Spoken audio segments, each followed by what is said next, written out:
a ordem que nos deu o Supremo Arquiteto, a ordem que nos deu, de alguma maneira, uma parte, não toda, do iluminismo, e do outro lado um romântico que gosta da natureza em convulsão e que preza, provavelmente, acreditar em fantasmas, lia literatura gótica, e nesta contradição está toda uma maneira diferente de entender o mundo, que de facto se entrechoca no início do século XIX. O que é de esquerda e o que é de direita? É o velho ou o filho?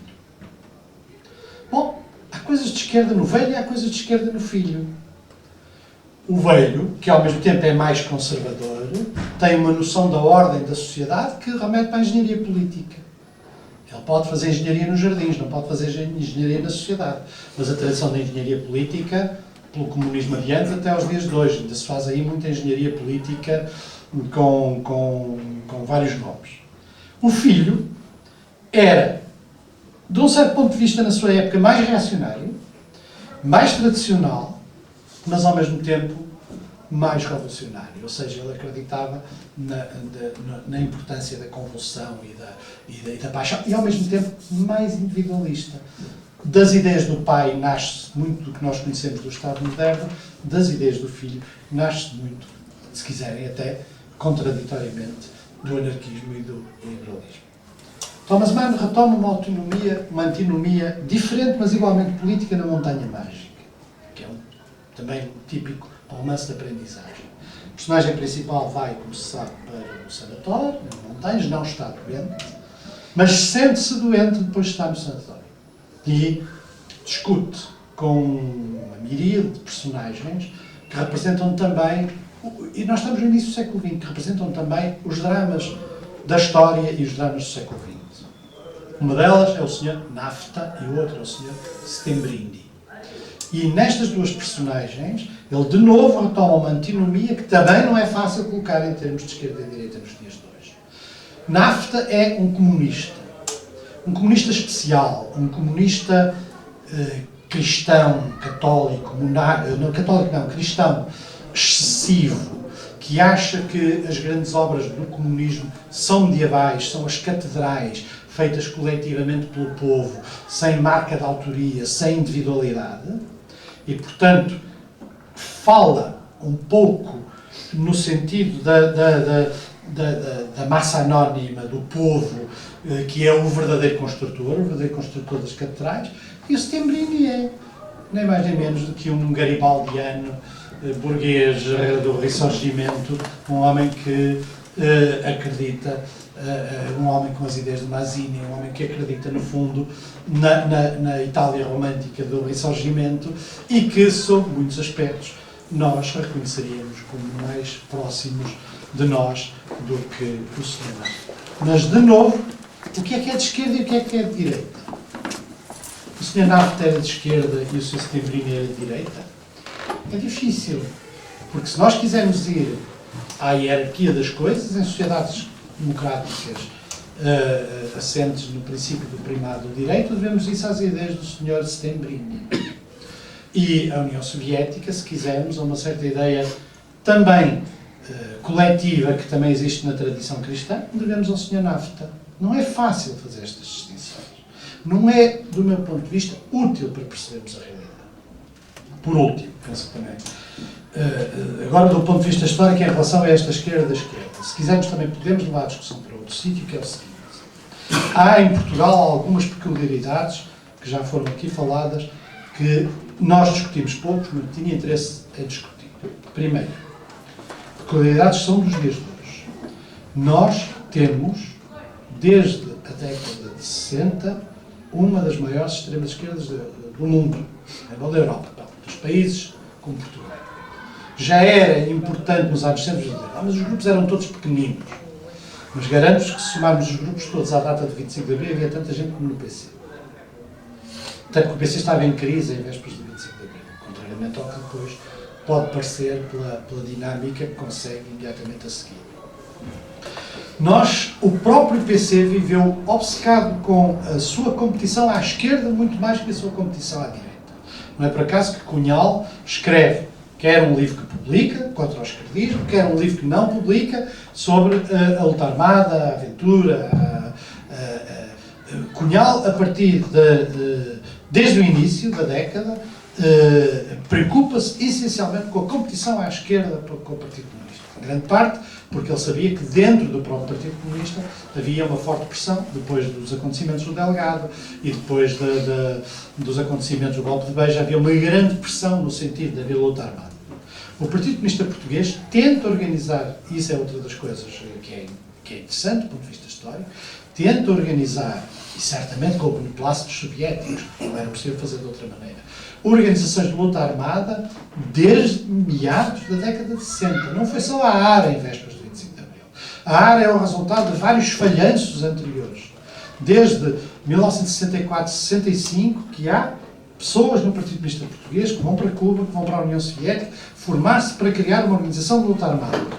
Era uma preocupação muito importante de Cunhal na atuação, que faz com que o Partido Comunista Português seja o único partido ocidental, à data do 25 de Abril, que tinha uma organização de luta armada. Não se conhece nenhum outro. Nem o grego, nem o espanhol, alguma vez, o espanhol, enfim, logo a seguir à Segunda Guerra Mundial, mas nem o grego, nem o espanhol tinham qualquer organização, que tinham situações de ditadura semelhantes a Portugal, nem o turco, tinham organizações desse tipo.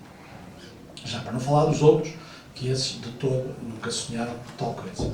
Portanto, nós temos uma esquerda da esquerda, chamemos assim, mais importante até aos nossos dias do que se compararmos com outros países da Europa. E essa esquerda da esquerda também conheceu mutações importantes do ponto de vista político e ideológico. Ela é dominantemente maoísta até cerca de 20 anos atrás, mas esmagadoramente maoísta, coisa que não aconteceu nos outros países da Europa, não acontecia em França, por exemplo. Em Espanha a coisa era um bocadinho mais misturada, mas não tinha o peso que tinha em Portugal. É preciso não esquecer que nós elegemos em Portugal um único deputado da extrema-esquerda de uma organização pró-albanesa, que já nem era pró-chinesa na altura, era pró-albanesa, que foi o Cássio Barreiros, que é também absolutamente excepcional no panorama político da Europa. E esta hegemonia maoísta, que é uma espécie de espelho invertido da hegemonia do PCP, na nossa vida política, depois pode-se na discussão ver isso, é substituída em grande parte por uma influência maior dos trotskistas que vêm até hoje. E que tem a ver com o facto de, como aconteceu em França e noutros países, ter havido um adjornamento, chamamos assim, da agenda política na extrema-esquerda, que se faz essencialmente através das organizações trotskistas, de respeito às questões de costumes, mesmo até à plasticidade da organização política, embora, no essencial, a estrutura política seja, em muitos aspectos, a estrutura clássica do trotskismo atual, da Quarta Internacional atual, que evidentemente não tem a rigidez ideológica, organizativa e programática que tinha o maoísmo clássico. Portanto, ainda hoje, se quisermos, temos de facto uma esquerda bastante mais importante do que por comparação com outros países da Europa. Isso é uma peculiaridade do nosso sistema político e, se quiserem, um resultado também tardio de 48 anos de ditadura que varreram, entre outras coisas, tudo quanto era o meio. Foi varrido completamente por uma ditadura cuja extensão só é comparável à União Soviética. Preciso ver que a Espanha teve menos anos de ditadura que Portugal. Bom, a resistência francesa durou 2 anos, 3 no máximo, apesar daquela mitologia. É um fenómeno epifenómeno. Nos países de leste, as ditaduras comunistas duram desde 1945. Portanto, a única comparação, por efeito da censura, por efeito dos mecanismos de coação social do regime de Salazar e Caetano, e depois também pelo efeito da Guerra Colonial, criaram um molde para o sistema político português que ainda hoje o torna diferente de outros países europeus. Muito obrigado. Vou daqui a pouco passar para esse lado da sala. Tenho também algumas perguntas minhas para começar aqui a bola a rolar, não da condição das minhas cordas vocais. De qualquer forma, há pouco, ao apresentar os convidados, a partir de certa altura foi dar quase ao lado do que ser comunista, alguns socialistas, mas curiosamente alguns evangélicos batistas que têm a ver com uma velha luta anticlerical de um membro já mais antigo da minha família. E numa discussão, como uma daquelas que foi descrita aqui, acerca do sentido da história, isto com 11 ou 12 anos, tentei aplicar a cartilha comunista acerca do sentido da história que nos ia dar razão e percebi que eu só estava a dizer aquilo por causa de ter ouvido dizer em casa. Fui para a Biblioteca Municipal da Penha de França, mandei vir uma série de livros de política, tentando dar mais ou menos uma hipótese equitativa a qualquer dos movimentos e ideologias políticas e doutrinas de que eu tinha ouvido falar, com muito medo ao pegar no livro sobre fascismo, pensar, então, e se eu gosto disto, o que é que eu faço quando chegar a casa? E acabei por descobrir muito,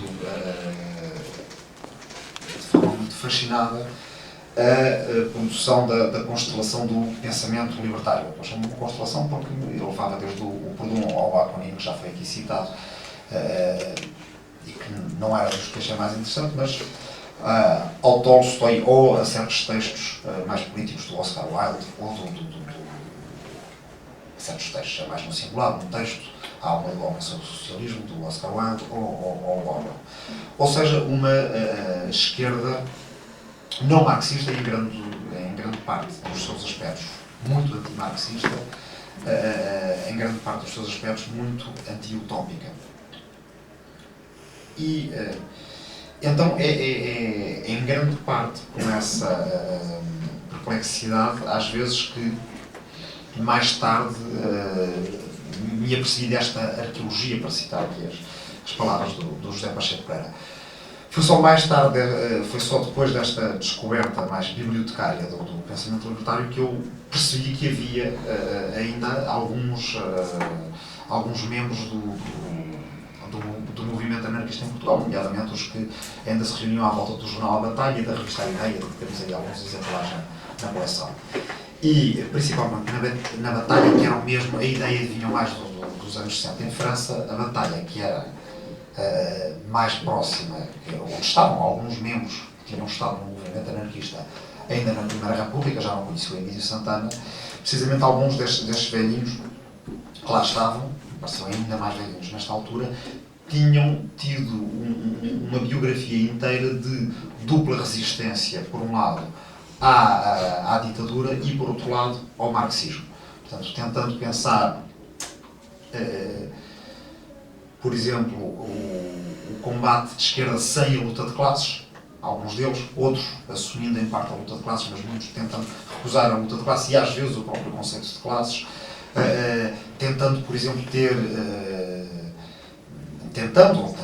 isso não é tentando, muitos deles com uma posição irredutivelmente individualista à esquerda, portanto uma coisa um bocadinho diferente. Aliás, devo dizer que não me reconheço, ou não me reconheço a mim, qualquer interesse, mas não os reconheço nessa ideia do conservadorismo moral e social, exceto em parte as marcas que teriam do tempo, mas grande parte das pessoas que estavam à volta da batalha eram velhinhas já, neste caso, e que tinham tido já nos anos 20 discussões e ativismo à volta da moral da liberdade sexual.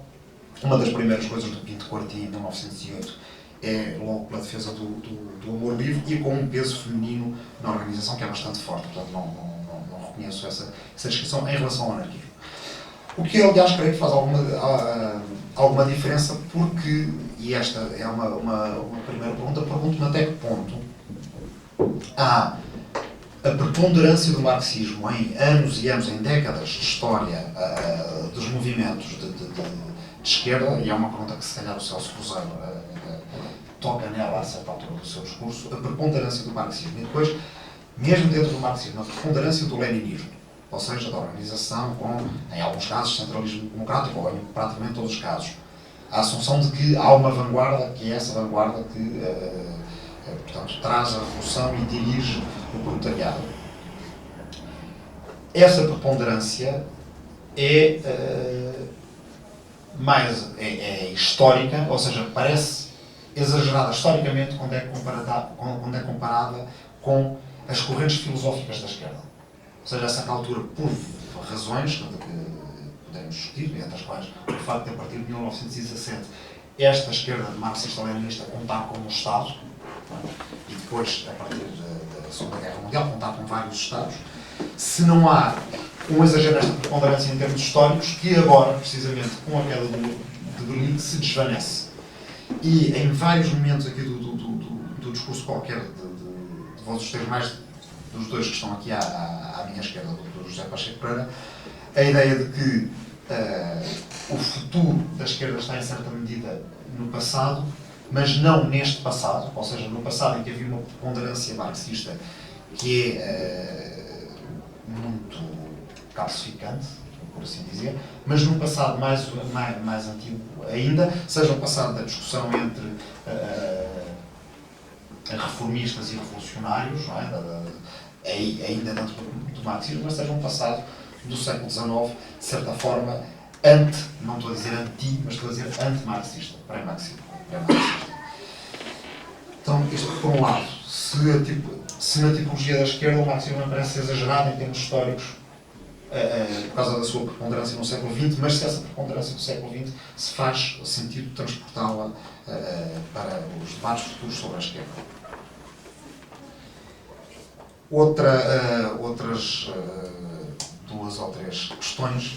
Uma que tem a ver com o facto, com o qual até tendo a concordar da intervenção do José Pacheco Pereira, de que esquerda e direita tendem a ter cada vez menos conteúdo, ou melhor dito ainda, nunca tiveram um conteúdo muito fixo. Estas duas etiquetas. Aqui há uns tempos a revista inglesa de política Prospect fez um debate acerca de o que é que se segue à esquerda, à antinomia, à dicotomia esquerda-direita. Já tomando de barato que ela não fazia muito sentido, mais ou menos esta posição que tivemos aqui na intervenção do Pacheco Pereira. E perguntou a cerca de 100 pensadores qual seria a outra dicotomia que eles procuriam no futuro. Ou de vários géneros, centro-periferia, sul-norte, abertura-fechamento, enfim, de vários géneros. Eu gosto muito de uma dicotomia que costumo usar, que é a destilação-fermentação. Portanto, outras como aquelas que aqui nos disseram, que aqui o Pacheco Pereira trouxe, jardins franceses, jardins ingleses, um comunismo neomedieval, de certa forma, podíamos encontrar, de certa forma, também até no conservadorismo português, o Alexandre Herculano, por exemplo, ou um romantismo garibaldiano, voluntarista e individualista. Bem, exatamente, que aparece à esquerda e à direita. Apareciam várias destas, e só das pessoas só uma das pessoas que respondeu ao inquérito disse: eu acho que a esquerda-direita vai seguir esquerda-direita. É uma dicotomia que está aqui para lavar e durar, e curiosamente dizia ele, não porque, eu não me lembro o nome, é uma pena, não porque tem um conteúdo muito fixo, mas porque tem um conteúdo muito pouco fixo. E permitiu substituir as antigas lealdades feudais, que eram aquelas através das quais se organizavam os partidos no antigo regime, permitiu substituir essas dicotomias, esses antagonismos na sociedade, por um antagonismo que é mais ou menos ele próprio flexível e intermutável, e por isso temos individualismos à esquerda e individualismos à direita. O Pacheco Pereira falou dos libertários americanos, que são mais à direita, por contraposição aos libertários europeus, que são à esquerda. Temos comunitaristas à esquerda e à direita, temos mercado à esquerda e à direita, etc, etc. Mas precisamente por elas serem mais posicionais do conteúdo, por serem tão adaptáveis, esta divergência está aqui para lavar e durar, e portanto, desse ponto de vista, Portugal, é uma pergunta, não estaria tanto atrasado, e pelo facto de estar atrasado, estou utilizando estes termos com um certo facilitismo, e pelo facto de estar atrasado é que Portugal ainda tinha esquerda e direita tão vincada, mas talvez Portugal estivesse, isto é uma interpretação minha, no início de uma nova uma nova vitalidade desta divisão esquerda-direita, que agora se nota, por exemplo, muito claramente nos Estados Unidos e com a crise financeira no debate político. Seria mais para o Pacheco Pereira. E, em geral, perguntar se uma transição da esquerda-direita para os issues, ou seja, para os assuntos, não é? Para uma divisão mais temática, eu pergunto-me até que ponto uma coisa invalida a outra. Ou seja, do ponto de vista que eu aqui resumi há pouco, a esquerda e a direita são clusters de issues. São conjuntos de temas que têm um certo ar de família. Não é? Têm um certo ar de família, mas que às vezes podem transitar de um lado para o outro. A ecologia ter estado mais à direita e ter vindo mais para a esquerda. Ok, estas são algumas perguntas. Eu iria pedindo respostas rápidas, ou não sei se já há perguntas, isto normalmente é preciso este aquecimento, não sei se já há algumas perguntas da sala, se alguém quer intervir já, então passamos para respostas rápidas esta segunda fase, pela mesma ordem, e depois vamos à sala. Então, começo eu. Sim.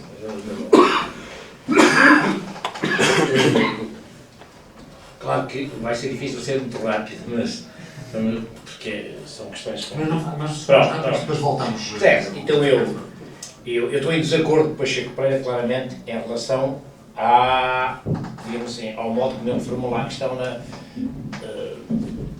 questão essencial. Não deixo de estar de acordo em relação, como vou dizer, em relação a algumas questões interrogatórias, digamos. Vamos ver em que é assim.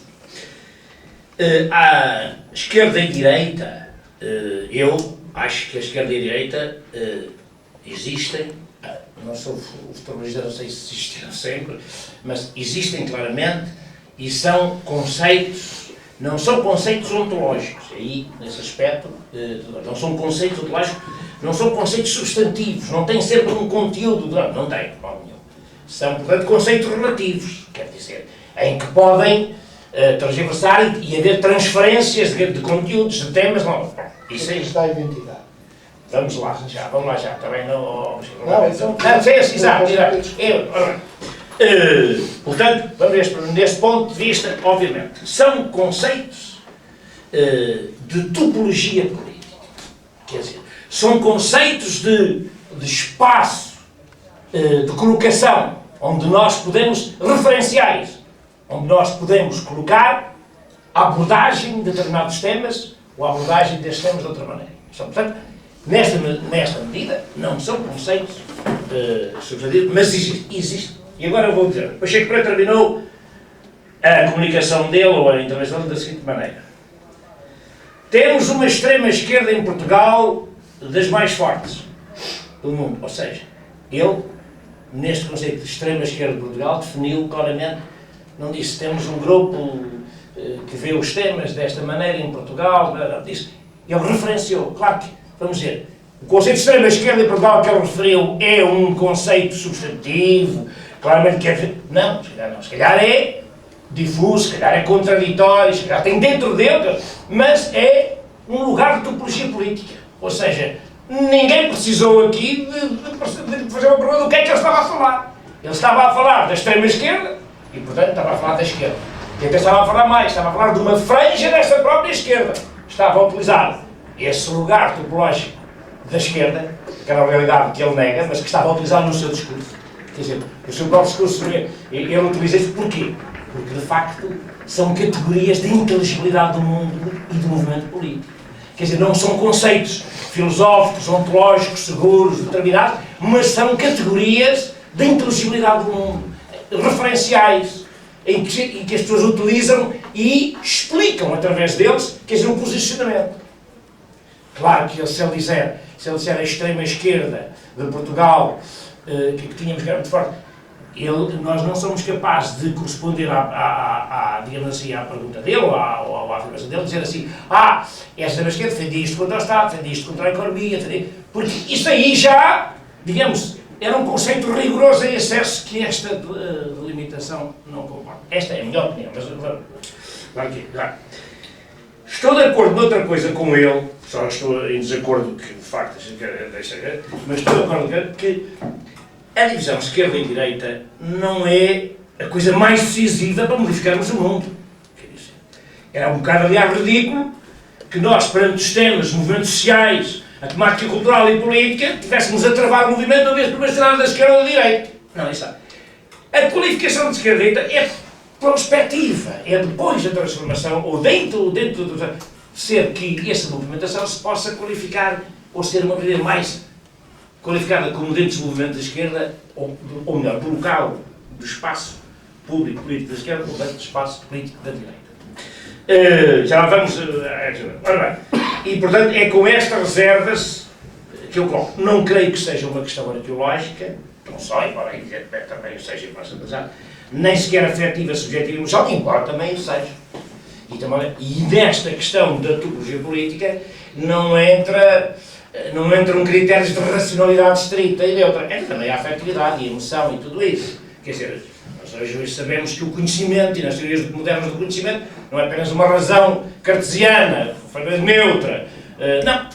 Gera também o sentimento, a emotividade, a nossa própria prática, que estivemos ligados, onde estivemos, as nossas lutas, as pessoas que vimos ao nosso lado. Tudo isto tem também, evidentemente, uma componente material, prática, que coloca, que ajuda a colocar neste lugar topológico da esquerda. Agora, qual é, vamos falar, há sem dúvida aqui dois aspectos que me parecem importantes. Primeiro, as cidades modernas hoje apresentam problemas e critérios novos que, de facto, a esquerda clássica ou a divisão esquerda-direita, como era historicamente conhecida, nunca colocaram e não são capazes de abarcar nem responder dentro, digamos assim, do seu código.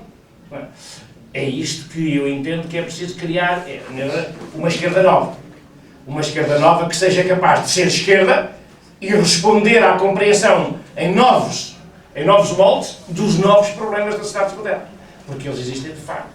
E pode-se pôr claramente, muitas vezes, se é de esquerda ou de direita, uma prática ou outra. Mas isto não abate a classificação entre esquerda e direita.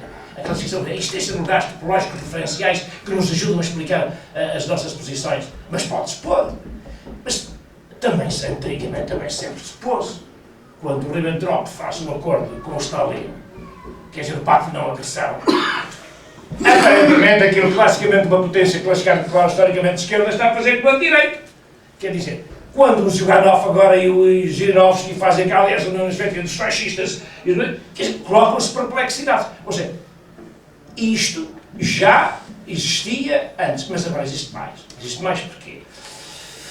Porque as cidades modernas colocam novas temáticas, novos critérios de opção comportamentais de vida, novas opções do ponto de vista comportamental e até coletivo, novas opções de domínio desde o individual, da sexualidade, que a esquerda clássica, de modo em que historicamente não é capaz de abarcar de imediato e responder. E daí se possam pôr claramente muitas questões sobre se é esquerda ou direita, aquilo que o Benjamin pôs e com relação.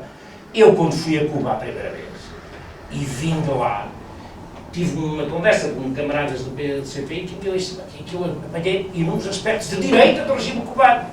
Mas isto, ora bem, não é porque a direita estivesse definida, é porque na prática histórica, no quadro da topologia, em que eu colocava os valores da esquerda e da esquerda, havia muitos aspectos em Cuba que me pareceram típicos do regime de direita. Isto foi para discutir. Isso não perca o fio do seu pensamento, porque me permite reintroduzir uma pergunta que eu tinha falado. Estamos a falar da esquerda em geral, ou estamos a falar de um aspecto da esquerda que teve um enorme sucesso político e concreto, concreto em termos de domínios, de Estados, em termos económicos, etc., que é o marxismo e o marxismo-leninismo dentro dele. Ou seja, esse depois ia lá ao sua. Estava ainda na linha da intervenção do Pacheco Pereira, depois eu vou passar à sua, está bem? Ele disse que isto é complicado, vocês põem questões e de facto eu também não lhes sei dar a resposta, como é óbvio, senão tinha a solução do mundo. Mas, mesmo para tentarem considerar as questões, precisaria de um bocadinho de tempo. Porque ainda não respondi àquela questão central do Pacheco Pereira, então o que é que isso distingue? Quer dizer, do meu ponto de vista, que também não é um juízo ontológico, com base numa categoria filosófica, entre a esquerda e a direita valoriza sempre mais os mecanismos da desigualdade e a esquerda valoriza mais o mecanismo da igualdade. Ou seja, quer dizer que ambas, as esquerda e a direita, podem vir por uma sempre para a desigualdade e outra igualdade, nada disso. Quer dizer que o desejo de igualdade na esquerda é mais forte e o desejo, e na direita é menos forte, digamos assim. Ou seja, a direita, no seu esquema, pressupõe até, muitas vezes, que a desigualdade é um valor. Não quer dizer que a direita assuma que se deve lutar pela desigualdade. Mas não é tão importante preterir a igualdade para a direita como para a esquerda. Para a esquerda é essencial o valor de lutar pela igualdade, mesmo que se criem formas que até venham a desaguar em desigualdade. Não estou a discutir as formas históricas e políticas concretas da condição. Estou a dizer, o desejo de igualdade é sempre predominante numa política de esquerda. Daí, a direita acredita que a desigualdade, muitas vezes, é um mecanismo económico, é um mecanismo cultural, é um mecanismo até, talvez, essencial do homem que permite às sociedades humanas o desenvolvimento e o seu equilíbrio. E, portanto, nesta oposição, que é sempre tendencial, que não é rigorosa, nem que pode ser medida milimetricamente a regra aos quadros, quer dizer, reside um polo tensional de uma opção, de um quadro político ou de outro. Agora, isto é importante para a transformação? Não. O importante são as políticas concretas, digamos assim, e vermos no sentido de combater, do meu ponto de vista, um bocadinho de dominação e de exploração. E essas políticas concretas, obviamente que não é neste qualificativo, que é um pouco importante para os intelectuais, para os académicos, também pode ter alguma relevância política, mas, a meu ver, não é decisivo na prática política. Nesse aspecto, por exemplo, se nós formos ver a obra de um... É bom vermos a... Quer dizer, já agora que foram equivocadas a ser várias aulas, eu não queria massacrar, mas era bom talvez ver aquele... a obra que eu considero, digamos, o patriarca do neoliberalismo. Ou seja, para mim a obra fundamental do político, do filósofo, do economista, é a obra de Friedrich von Hayek, que para mim é de facto mais do que Friedman, embora o Friedman também seja claro, algumas coisas a dizer, mas é de facto. Se formos ler a obra de von Hayek, é muito curioso, porque ele acha que a igualdade é uma coisa pavorosa. Ou seja, não falo do igualitarismo, digo, o desejo de igualdade é uma coisa pavorosa. Porque o que importa e o que é criativo, o que desenvolve as sociedades humanas, é a desigualdade. Quer dizer, o facto dos ricos terem muito dinheiro é que lhes permite criar o desenvolvimento. Ele diz isso claramente. Eu cito, não estou agora a dizer, eu tenho as citações, não faço nenhuma citação dele sem eu transcrever no livro. Não é? Ora bem, isto ilumina. Claro, há outra direita, que não é a direita do Hayek, outra direita. Mas este critério, para mim, ilumina muito, quer dizer, o sentido de que nós podemos definir estes lugares do espaço político como de esquerda e como de direita. Daí que, por exemplo, a questão dos direitos sociais para a direita seja menos relevante do que para a esquerda. Quer dizer, porquê? Porque é sempre este desejo de igualdade. Daí que, com as modificações que haja historicamente e dos regimes, a intervenção do Estado corretiva do mercado é muito mais provavelmente na esquerda do que na direita. A direita, não estou a dizer que a direita não se preocupe com a questão social, não quero ser mal entendido. Estou a dizer é que é menos importante. Quer dizer, estão dispostos a preterir esta questão porque não é um valor essencial, enquanto para a esquerda o é. Mesmo e daí, quando se diz a esquerda mais tarde, pode haver esquerda, tem que ter um momento histórico, não clama pela intervenção do Estado, e outra clama pela intervenção do Estado. Mas o pano de fundo é este, quando se quer entrevistar na correção das desigualdades económicas, quer dizer, isso diz o Estado, não é o Estado a intervir para proteger bancos, é o Estado a proteger para fazer as correções económicas, as desigualdades. Estamos numa topologia da esquerda política. E daí, pronto, não quer dizer que a esquerda se vira como perigo sempre está. Vamos ao marxismo. Estava especificamente interessado em saber exatamente em que passado da esquerda é que encontra mais das suas mais interesse para o futuro. Estava a falar, eu estava a lembrar, claro que a esquerda e a direita começou pela Revolução Francesa, mas tínhamos na Roma Antiga o partido dos pequenos e o partido dos grandes. Essa é outra divisão. A que passado é que vai buscar? ao debate social-democrata, ao Não, século XIX? Digamos assim, eu acho que o Marx, vamos lá ver, eu acho que o marxismo é predominante porque é, do meu ponto de vista, está na base das grandes transformações políticas às quais dominou no século XX. Quer dizer, não há movimento nenhum que tenha abalado o mundo, pode haver, mas de uma maneira geral, um movimento que vai abalar o mundo que não se reclame das coisas marxistas. O que é uma heterodoxia, porque o Mao Tse-tung era marxista, o Stalin era marxista, o Khrushchev era marxista, digamos assim. O marxismo é a grande heterodoxia do nosso tempo. Eu entendo que, do ponto de vista da transformação social para os dias de hoje, o marxismo é um instrumento. É um instrumento. Agora, não é o instrumento único para entender e criar os mecanismos de transformação. Designadamente, na lista da luta de classe, eu acho que o Bourdieu aí introduz uma questão essencial. Quer dizer, a fragmentação social gera lutas de classe, mas desaparece o motor central da luta de classe, que no fundo era antagonicamente concebida como apenas duas, a burguesia e o proletariado, e aparecem as lutas das classes. Ou seja, hoje a transformação social, se quiser ainda irmos buscar algum instrumento marxista para entender, não a podemos entender de acordo com a taxonomia, digamos assim, clássica dos textos marxistas. Hoje o que nós temos é uma fragmentação, são segmentos sociais que entram, e daí também a própria fragmentação ideológica, os mosaicos ideológicos correspondentes. Portanto, diremos que hoje, se me pergunta, mas a questão das lutas das classes é uma ideia marxista? A luta de classes é, as lutas das classes não é, francamente. Agora, é também uma herança, digamos assim, traduzida, adaptada, criada em relação às datas de hoje.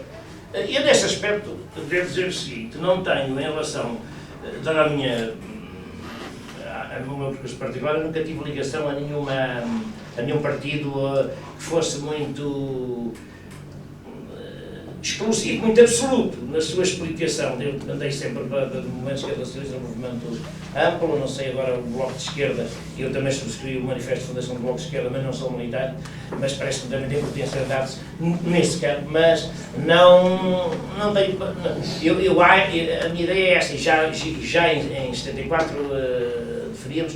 Eu acho que uma teoria da transformação... Primeiro, é capaz de não haver hoje uma teoria da transformação única. Se calhar tem que haver várias teorias da transformação. Consoante os planos, consoante as épocas, consoante os continentes, consoante o... E depois, acho que não há uma teoria da transformação unívoca, diretamente resultante ou nascente de qualquer texto político. Se calhar tem que haver um contributo plural, multifacetado entre elas o marxismo. Já nos dá muita matéria para análise. Passo ao José Manuel Lopes Cordeiro. Bom,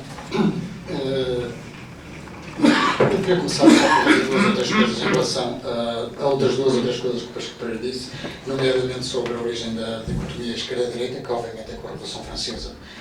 Aliás, o termo esquerda surge precisamente pelo posicionamento de um conjunto de deputados em relação ao outro no Parlamento que vai ser constituído. E uma segunda questão que me parece interessante, mas provavelmente não vamos derivar para aí, que é as razões que ele apontou para o desaparecimento ou para o estrangulamento do maoísmo no final dos anos 70, princípios dos anos 80, que não me parece a mim que seja por um ageronamento da extrema-esquerda que terá, enfim, favorecido o desenvolvimento de correntes trotskistas, mas por duas ou três razões. Que a primeira era as posições que o maoísmo estava a tomar desde 73, 74, nomeadamente em termos daquilo que era a política externa da China e depois da elaboração do que foi conhecido como a teoria dos três mundos e a posição face à União Soviética, nomeadamente considerando o imperialismo mais perigoso. Obviamente que esta terminologia, e nós em Portugal temos exemplos disso, não é? E a defesa destas posições era ingrata, não é? Porque porque era um pouco contracorrente, não é? E todo o arsenal que na altura, no momento de grande conflitualidade política ideológica e com a expressão que o PCP tinha na sociedade portuguesa, obviamente que estas posições não eram simpáticas de defender, e defendia-se a minoria, defendia-se contra a corrente. E, inclusivamente, isso provocou consequências negativas à própria corrente do maoísmo, não é? Nomeadamente, um setor do maoísmo em Portugal abandona o maoísmo, que é o DP, que passa a adotar a seguir a orientação dos albaneses, que é um fenómeno que acontece em outros países, com os brasileiros, por exemplo, que aliás tinham relações próximas com o DP.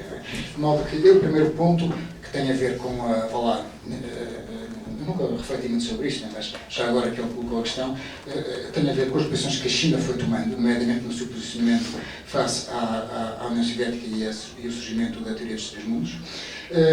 Depois foi, a partir de 76, o segundo ponto, com a morte do Mao e depois com o desaparecimento do Bando Chocolate. Porque o Bando Chocolate era efetivamente o motor, tinha sido o motor da revolução cultural e da explicação que a China e o Partido Comunista da China oferecia para o fim para a degeneração da União Soviética como país socialista. Não é? E obviamente que a queda do Bando Chocolate foi a queda do maoísmo em grande medida e obviamente que isso tem consequências nos partidos que seguiam a China. Aliás, até um partido americano que logo de imediato, muito interessante, de uma maneira muito interessante, publicou um livro que era E com o Mal são 5, ou seja, a queda do Bando 4 arrastava obviamente o Mao Tse-tung e aquilo que ele defendeu no período da Revolução Cultural. E em Portugal, no caso concreto de Portugal, a desagregação do maoísmo, o terceiro ponto, na minha opinião, era a base social do maoísmo, porque era em grande parte pequena burguesia. E essa era a grande dificuldade que o maoísmo teve em Portugal em conquistar a classe operária, que teve sempre, em grande medida, obviamente que houve operários e até houve alguns sindicatos e alguma influência pontual ou geográfica de algumas destas organizações aqui e acolá em Portugal, mas o grosso do operariado, obviamente, que estava influenciado pelo partido, pelo PCP, que era algo que ele tinha conquistado já há muito tempo atrás. E, de modo, na minha opinião, é a conjugação destes três aspectos e não tanto esse eventual agiornamento que terá, de certa maneira, um agiornamento, posso lhe dar razão nesse sentido, mas na base social de apoio. Na base social de apoio, sem dúvida. Agora, a questão essencial, não é? Já parafraseando aqui o Chapéu, a questão essencial em relação ao rumo que esta discussão teve, que centramos apenas na questão da esquerda e da direita, não é? Quando eu disse que considero estes conceitos válidos, e reafirmo que os considero válidos, não disse aquilo, porque não pensava que a discussão ia por aí, não é? Que os considero insuficientes e que não me agradam muito para caracterizar a realidade social. Eu peço perdão se vou dizer é muito básico ou se tiver alguns ouvidos, mas nós vivemos numa sociedade de classes. E a sociedade de classes, não foi o Marx que inventou a existência de classes, nem muito menos a luta de classes. Na Carta ao Wedemeyer, não é, que é de meados do século XIX, o Marx diz isso. Não é? Claro que ele na altura dizia que colocava a questão da ditadura do proletariado. Eu, neste momento, o que posso dizer é que não sei se a luta de classes vai conduzir à ditadura do proletariado. Agora, que as classes existem, existem. E que se movimentam na sociedade portuguesa, movimentam-se. E os diferentes grupos sociais e as diferentes classes atuam em função dos seus interesses. E esta é que é a questão essencial. Se é marxista ou não, por vistos, Marx diz que não foi ele que inventou, e é verdade, já vinha atrás.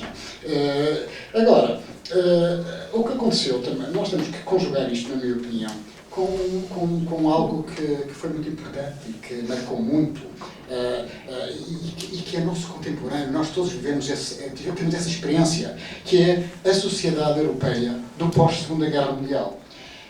Que há de facto um corte muito grande. A Segunda Guerra Mundial é um das grandes divisões que há no século XX. Porquê? Porque, precisamente, por causa das instituições da Segunda Guerra Mundial e da necessidade de construção europeia, o que nós temos são, de facto, os 30 gloriosos. Não é? E os 30 gloriosos criaram uma nova realidade económica que, acompanhada com o desenvolvimento tecnológico, que é concomitante deste período e com o nascimento de outros fenómenos, como a televisão nos anos 60, em que se generaliza, nós temos uma sociedade rica em comparação que era nos anos 30 e muito mais do que era no século XIX. Ou seja, o nível de vida geral da sociedade aumenta. Mas a sociedade torna-se interclassista nestes países europeus. Porquê? Porque os diferentes estratos sociais, de facto, começam a enriquecer, a ter um maior nível de vida, os seus filhos já vão estudar, já não seguem a profissão dos pais, querem ir para a fábrica, e de modo que nós, durante 30 anos até 75, e mesmo depois de 75 até aos nossos dias, nós ainda, embora agora ultimamente estejam a acontecer fenómenos novos, este universo ainda existiu. E claro, o que é que levou, a partir de uma altura, nomeadamente nos anos 60, quando se generaliza a dita sociedade de consumo? Começam a surgir teorias de que acabou a classe operária acabou. Porque, de facto, os operários agora não lutam para tomar poder, querem ter o seu automóvel, querem televisão, querem ir passar férias ao Clube Mediterrâneo, emburguesaram-se. De certa maneira é verdade.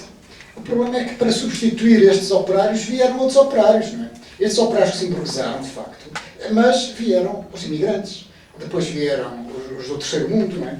E se esta era uma realidade europeia, não o era no resto do mundo, particularmente no terceiro mundo. Basta ir à América Latina, ainda hoje, não é? E ver que, de facto, aí a luta de classe está no seu rubro. Até as formas tradicionais, do ponto de vista político, ideológico, organizativo, continuam a ter uma validade que já desapareceram na Europa, em grande medida. E de modo que, a mim, o que me parece é que temos que, de facto, centrar esta discussão nos seus aspectos essenciais. E, em primeiro lugar, de facto, não nos iludirmos com aquilo que aconteceu na Europa no pós-Segunda Guerra Mundial, que depois tem consequência a nível de todo um conjunto de teorias e interpretações que surgem de pós-socialismo ou de pós-capitalismo, como se a base material da nossa sociedade não continuasse a ser a produção. E não fosse a produção capitalista. Só que não é feita na Europa. Porquê? Por causa de deslocalização. Mas onde é que estão as sedes das empresas? Estão em Londres, estão em Paris, estão na Alemanha. Elas vão produzir para onde, como numa primeira fase produziram na periferia da Europa, vieram para Portugal, vieram para a Espanha. Depois, a partir de primeira altura, foram para o país do leste e depois foram para mais longe. Não interessa, mas para onde é que vão os lucros? Para onde é que vai a mais-valia, digamos assim? Vai para as sedes que estão na Europa. E obviamente, que enriquece os acionistas dessas empresas. Mas, obviamente, que isto tem vindo, desde os anos 60, começaram a surgir, de facto, estas teorias de que acabou o operariado, que vivemos na sociedade pós-socialista e no pós-capitalismo, e que, enfim, já para não falar noutras derivas que surgiram, e que, na minha opinião, peço desculpa de ser um pouco dinossauro nesta interpretação, mas isto é puro subjetivismo, porque há uma realidade objetiva. É a existência de classes, é a existência de relações desiguais na sociedade. E o que está a acontecer, que é um fenómeno interessante e um fenómeno recente, é que, de facto, o operariado pode ter uma percentagem menor em termos da sociedade portuguesa, mas o que está a acontecer é a pauperização de outros setores sociais, que estão a alargar, em grande medida, esse núcleo central, digamos assim, que era constituído exclusivamente como operariado. E, de facto, é esse conjunto de massa, se quiserem, que, de certa maneira, pode desempenhar um papel em termos da transformação da sociedade. E esta é algo que, obviamente, nós hoje em dia vivemos numa grande ofensiva ideológica por parte de teorias que negam, que pretendem negar esta realidade, pretendem negar que Fukuyama, que se falou, não é? Mas antes dele, não é? Aliás, até em Portugal temos esse exemplo, não é? O Soares Martínez, na Faculdade de Direito de 25 de Abril, dizia que o proletariado era, acima de tudo, um estado de espírito, não é? De modo que esta tentativa de negar esta realidade social que é conflitual, que obviamente, de certa maneira, é o motor da história, portanto, a sociedade move-se por esta conflitualidade, é algo que importa realçar e centralizar aí a questão, porque, de facto, nós, hoje em dia, e é curioso esse fenómeno, não há patrões nem trabalhadores, não é? Há empresários e presume-se schumpeterianos, não é? E colaboradores. portanto, ou seja, aqueles que são explorados no seu local de trabalho colaboram, portanto, alegremente nessa exploração. Não é? Assim como também não houve fascismo, houve um regime autoritário, não é? Cada vez mais. Assim como também não houve um processo revolucionário a seguir ao 25 de Abril, houve uma evolução, não é? Como aqui há 2 ou 3 anos foi até o tema das comemorações. Não é? Eu sou completamente contra isso, acho que isso não traduz de facto aquilo que sucede na realidade e aquilo que está a acontecer e que me parece de facto um fenómeno interessante de analisar é levar em consideração as transformações que as sociedades ocidentais tiveram nos últimos 30, 40, 50 anos, não é? E ver o que é que de facto agora podem constituir os blocos sociais que podem ser motores de transformações dessa sociedade. Ok, fomos muito claros. Passo aqui pelo papel da direita na sala, acho também a luta de classes. E em termos não muito diferentes, que acho que há relações de exploração, só que isso não me parece fundar a coisa. Eu vou já dizer porquê. Quando nós exploramos a distinção igualdade-desigualdade, mesmo nos termos colocados, ou seja, ela é pouco mais do que uma profissão de fé. É pouco mais do que uma profissão de fé. Eu posso construir, por exemplo, outra dicotomia igualmente importante. Os que defendem a liberdade e os que defendem qualquer mecanismo de consensualidade ou de coletividade. Os que valorizam o indivíduo e os que valorizam o Estado, ou se quiser, uma certa noção orgânica de sociedade. Em bom rigor, a única distinção, a única que me parece sólida, se quisermos, entre a esquerda e a direita, é de outra natureza. Também está presente nesta, mas é de outra natureza. É a distinção entre um otimismo antropológico e um pessimismo antropológico. Se formos por aí, encontramos uma distinção, que evidentemente não explica os últimos 200 anos, e que é mais antiga que os últimos 200 anos, mas que existe. No nosso olhar sobre a sociedade, sobre o homem e sobre as coisas, há quem considere que os homens nascem naturalmente bons e que é a sociedade que os perverte, se quisermos, uma espécie de otimismo antropológico, portanto, restituindo aos homens um mundo sem relações de exploração, sem conflitualidade de classes, e um mundo de igualdade, os homens naturalmente vivem melhor. E há quem ache que isto é uma utopia, que na verdade há um pessimismo antropológico, ou seja, que há qualquer espécie de necessidade de encontrar mecanismos que restituam no funcionamento da sociedade aquilo que seria o mau comportamento dos homens deixados a si próprios.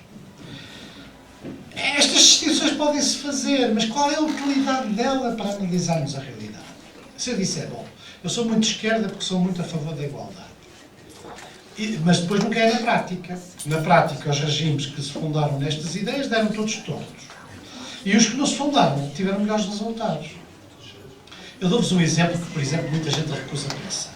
A China dos dias de hoje. Se quisermos, a única grande revolução profunda dos últimos 30 anos nas condições de vida de milhões e milhões de pessoas foi na China. Vamos ser objetivos, olhemos para o mundo.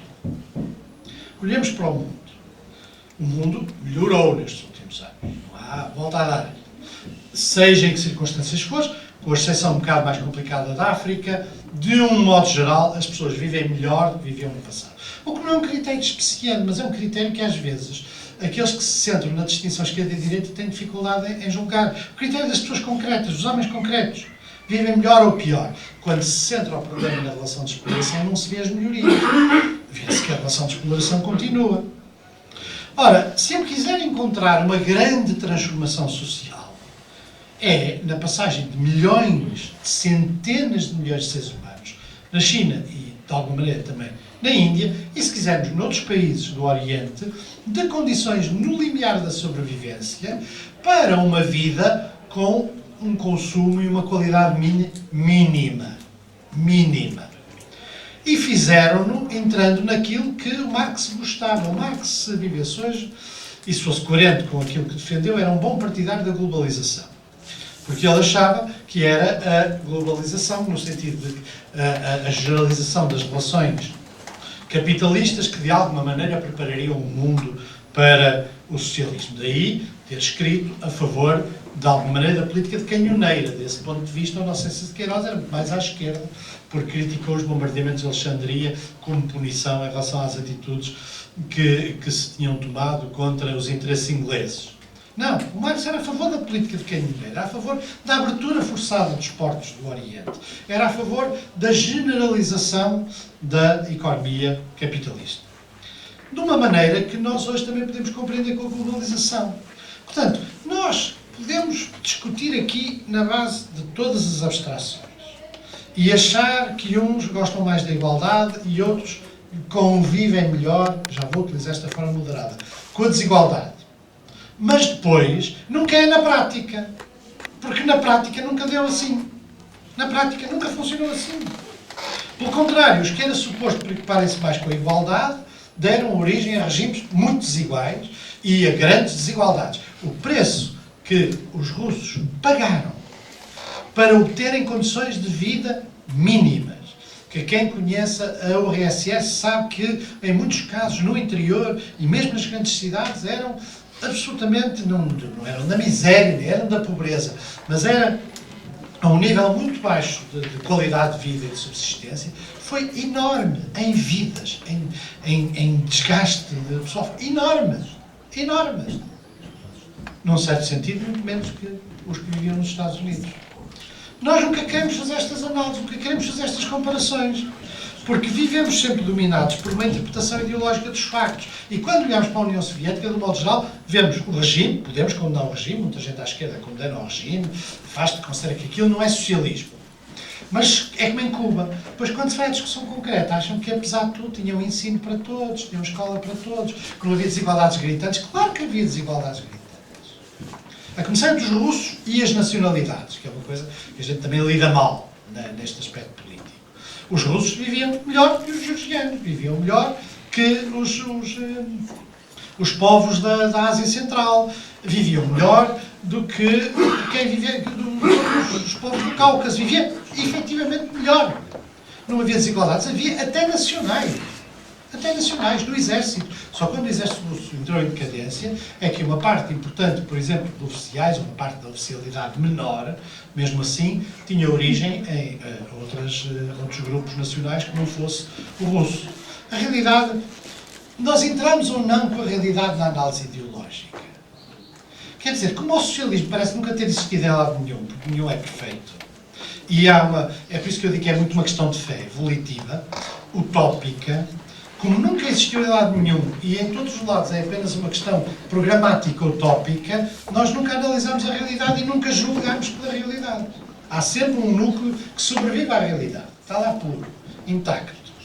Desse ponto de vista, à direita, chamemos assim, é um pouco mais realista. E, apesar de tudo, a descrição da sociedade é menos programática e mais presa aos fatores que nós não queremos muitas vezes aceitar como, não direi naturais, mas como existindo de facto. Só mais uma coisa.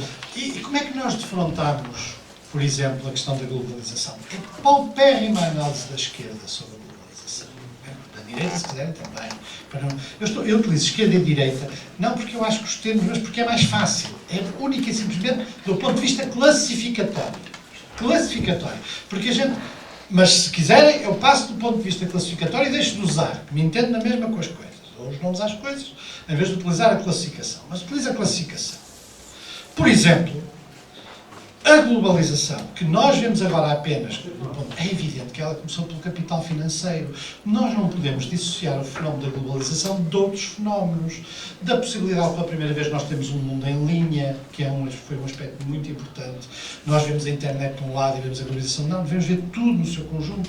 Pelo facto de milhões e milhões de pessoas acederem pela primeira vez a um mundo do consumo que não existia antes. Nós temos uma tendência para desvalorizar o problema do consumo, que às vezes à esquerda existe. Porquê? Porque o acesso das grandes massas ao consumo também mudou as relações de equilíbrio clássicas entre a esquerda e a direita. É evidente, nós podemos dizer, os operários querem consumir como querem os burgueses. Não deixam de ser operários por consumir como querem os burgueses. Mas há um fator cultural. Eu valorizo esse aspecto, por exemplo, muito mais do que diferenciações ideológicas. Eu, por exemplo, valorizo os fatores culturais. Quando os operários do Partido Comunista Francês, ou português, se quiserem, deixaram de beber vinho tinto e passaram a beber whisky, alguma coisa mudou. Nós podemos dizer isso é irrelevante. Não, não é. Mudou o mundo, mudou o quadro interpretativo, mudou os valores, num certo sentido, no plano cultural. E é evidente que mudou a política. E mudou a política. Se nós introduzimos todos esses fatores, não é fácil esta distinção entre a esquerda e a direita, que parece... Como é que nós analisamos a robotização, por exemplo? Como é que nós analisamos a conquista espacial? Há um pensamento de esquerda e direita sobre se deve ir ou não para planetas? Há um pensamento de esquerda e direita sobre se deve haver robôs na fábrica ou não? Se formos ao ludismo, no início do século XIX, é destruir as máquinas, que existe. Como existe na tradição da esquerda e em alguns sindicatos a closed shop. Ou seja, só entra aqui quem nós autorizamos que entre. Foi assim que o movimento na Marinha Grande sobreviveu tantos anos. Porquê? Porque os operários da Marinha Grande tinham segredos de profissão, sabiam fazer coisas com o vidro e, portanto, transmitiam a profissão de quem? Pais para filhos. E não deixavam de ser comunistas, nem progressistas, nem simplesmente pensam que alguém ia à Marinha Grande para entrar livremente na profissão de vidreiro, antes de entrarem os filhos dos vidreiros que já lá estavam. É que nós nunca analisámos estes aspectos. Os operários conserveiros de Setúbal, até há muito pouco tempo, impediam as mulheres de ter salários iguais. Estava escrito. E não era só o patronato. Não, eram os sindicatos. Sindicatos que são da CGTP. Não são uma... Portanto, estas coisas são mais complexas, não deixam de construir fáceis antinomias, e no mundo de hoje, se nós queremos entrar com a complexidade no real do mundo de hoje, no qual há fenómenos malthusianos que de alguma maneira o movimento operário escapou. E escapou porquê? Porque a Revolução Industrial forneceu um grande incrível... Quem resolve os problemas que Malthus colocou foi a Revolução Industrial, com que ele não contava. Mas os problemas que ele colocou continuam a ser inteiramente centrais. E nós vemos isso hoje, através do debate ecológico. Quer dizer, não é possível dar aos chineses um carro e um frigorífico. Experimentem dar aos chineses, na mesma percentagem que os americanos têm, os franceses, um carro e um frigorífico, e veem para onde é que vai a camada de ozono. Ora, não é nosso direito, não somos donos da camada de ozono. A verdade é que nós lidamos mal com estas questões, porque elas envolvem um set de valores, de direitos e de coisas que nós temos dificuldade em compatibilizar com a nossa estrutura ideológica clássica. Eu acho, por exemplo, que a ecologia é um bom exemplo de uma coisa em qual a distinção esquerda-direita tem imensas dificuldades em estabelecer-se.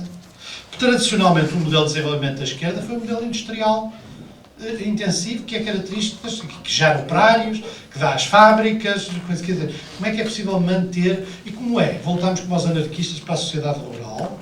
A imagética anarquista, por exemplo, é essencialmente rural, a imagética comunista é essencialmente fabril. Ora, os anarquistas deram-se sempre bem com a ecologia. Eram antitabagistas, eram contra as touradas, eram neomalthusianos e defendiam o controle da Conceição. Parte dos anarquistas, porque outra parte não era. Outra parte era. Outra parte não era.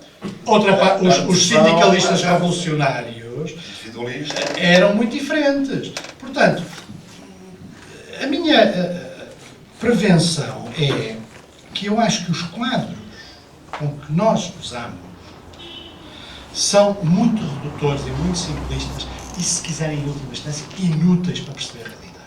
Agora, podem ser uma questão de fé. Eu posso achar que sou mais a favor da igualdade, ou da desigualdade, ou ser mais indiferente à desigualdade. Mas isso é um problema puramente subjetivo. Acham que eu sou a favor de mais desigualdade do que a evolução? Não sou. Não sou. Acha que é? Então está bem, também é uma questão de fé. A minha e a sua. Por aí não vamos a lado nenhum. Uma coisa eu lhe digo. Já que a sala está com Bom, vamos passar à sala, temos tempo para outro. Perguntas, questões, provocações? Não, foi um falso alarme. Deixa-me dizer, então, vou tentar fazer aqui tentando não extravasar das minhas competências como moderador, e já avisando, quando se diz isto, que estou cheio de vontade de extravasar. Há duas outras coisas, umas que não foram focadas, outras que foram e que eu acho que poderiam ganhar com uma precisão, e portanto isto serve para reunir um bocadinho o jogo, passar para uma intervenção final curtíssima das pessoas que estão na mesa. Entretanto, se alguém quiser falar, então que levante o braço e eu anoto aqui, depois ainda dá para uma intervenção ou outra. Okay. Não sabia se era só possível precisar uma coisa aqui que eu desconheço a respeito, se não pode dizer. Essa regra da indústria conserveira no Algarve, de desigualdade de salários, Já vem desde a Primeira República. Mas por acaso, conhecia isso. Há 2 anos ou 1 ano e meio, é que houve uma alteração em que pela primeira vez em certas áreas industriais... Mas isso tem... Essa regra tem origem desde quando? Já vem desde a Primeira República. Os operários conserveiros, que eram dos mais radicais, mais ligados ao sindicalismo revolucionário, para proteger o salário dos homens. Pois, mas quando mete... Desculpa, isto não é questão de conflito, é só para precisar. Quando depois mete ainda, aí parece-me que eu tenho a opção. E isto não quer cambiar ainda. Não é isso. Em relação aos conserveiros, eu não estou certo, já agora, se o Pedro Pereira tem esse dado, seria até muito interessante divulgá-lo, porque tem importância significativa, mas eu custa-me acreditar, muito sinceramente, por várias razões. Primeiro, porque a indústria conserveira em Setúbal acabou há mais de 25 anos. Nos últimos anos havia uma fábrica em Setúbal, portanto, aliás, como infelizmente quase toda a indústria conserveira em Portugal é. E o problema da hegemonia do homem na indústria conserveira é de facto bem antes da Primeira República, quase da origem da indústria conserveira moderna, que é no final do século XIX, e é precisamente em Setúbal que ela nasce, que tem a ver com os soldadores, que é uma espécie de aristocracia operária. Quer dizer, a mão de obra das fábricas conserveiras era essencialmente feminina, mas havia todo um conjunto de tarefas especializadas naquela altura, que era soldar a lata. A lata, portanto, a parte final, depois do enchimento do peixe, não é? Que era feito pelas mulheres, que era o grosso do operariado, havia uma operação muito delicada, que era exclusiva dos homens, e dos homens que, em primeiro lugar, por serem homens e depois por desempenhar esta função, se constituíram como uma aristocracia operária muito fechada, de facto, muito corporativa, que controlou todas as greves e movimentações operárias que se encadearam em Setúbal nessa altura, nomeadamente greves de solidariedade contra a introdução de máquinas que dispensavam a mão de obra destes soldadores, não é? Porque a soldagem da tampa da lata era uma operação que tinha que ser feita com muito rigor. Havia ali um savoir-faire que era, não podia, era um ferro de soldar, portanto não podia deitar mais solda sob o risco da solda cair dentro da lata e depois estragar as conservas, e depois isso num lote que aleatoriamente fosse inspecionado num determinado porto estrangeiro, obrigava à devolução de toda a mercadoria, o que era um grande prejuízo para as fábricas. De modo que os soldadores, de facto, tinham uma superioridade que eles próprios reivindicavam e que, obviamente, as mulheres aí tinham um papel subalterno e depois, claro, isso tinha implicações em termos de remuneração salarial. Eles exigiam para eles, precisamente pelas funções especializadas que desempenhavam, uma maior remuneração social, uma menor remuneração salarial. É isto. Eu não aceito, ainda há pouco, é provável que seja assim, ainda há pouco, há dias, há uma semana, o testemunho de um amigo meu que é ainda, não sei se chama investigadores, que são uma coisa completamente diferente do Porto Aveiro, e ainda até há poucos anos, de facto, eram os familiares dos investigadores que tinham primazia na entrada, portanto, aos lugares disponíveis. Porque o sindicato de estivadores controlava o trabalho, portanto eram eles próprios que escolhiam quem trabalhava. O que não é nada estranho, a sobrevivência no seio de grupos que podem ter uma ação transformadora da sociedade, é perfeitamente natural que sobrevivam, persistam conceitos e pronto. Gostava de colocar ao Pacheco Pereira o que é uma questão anterior, mais essencial do meu ponto de vista a tudo isto, é o que é que não é uma questão de fé. Ou seja, é uma questão de fé acreditar um tanto utopicamente ou aderir às ideias socialistas de transformação social, de igualdade, de maior igualdade, e não é uma questão de fé que o liberalismo, por si, nas suas manifestações mais puras, como parece ter vencido essa ideia nas últimas 3 décadas, a tão dita mão invisível do mercado, o que é que isso não tem fé? Posto noutros termos, ou seja, há fé dos 2 lados. E não me parece que haja mais numa ou mais noutra. Independentemente das boas intenções de cada um dos lados da fé, não digo do lado da fé, da mão invisível do mercado, não haja muita gente de boa fé, assim como, não digo, e sei que não, do lado dos que tinham a fé socialista, ou têm a fé socialista, estivessem muitos de má fé. Conheci alguns. Agora, estas 2 fés diferentes, independentemente dos conceitos, do rigor depois da substância, têm uma função lucrativa, que eu acho, como bem disse, e que o Pacheco Pereira também disse, e usa para classificar, porque é simples. Mas não é simples só. É porque nelas nos revemos mais ou menos. Quer dizer, dão-nos imediatamente um conceito, como a gente não consegue definir o que é uma tesoura, mas olhamos para uma tesoura e identificamos uma tesoura. E cada uma dessas fés tendeu a estruturar a sociedade num determinado sentido. Ou seja, mais ou menos em benefício e em utilidade dos grupos, ou de um lado de uma fé, dos grupos que sempre tiveram os mais privilégios, do lado da outra fé, dos grupos menos protegidos. Claro que isto é uma coisa assim, muito difusa para um lado e para o outro, mas julgo que é claro aqui a ideia de uma diferença. Ou seja, e a fé do lado do liberalismo, da mão invisível do mercado, que domina tudo, que conduz, que equilibra, também não estou a negar muitos, enfim, coisas razoáveis que isso trouxe, não estou, com certeza e de repente. Mas tende a estruturar a sociedade, a produção e o lugar que cada um ocupa, tende a estruturar, agravando e, em muitos casos, até reciclou-se, regredindo aquilo que se as conquistas e tal, não sei o quê, não é? No sentido da educação.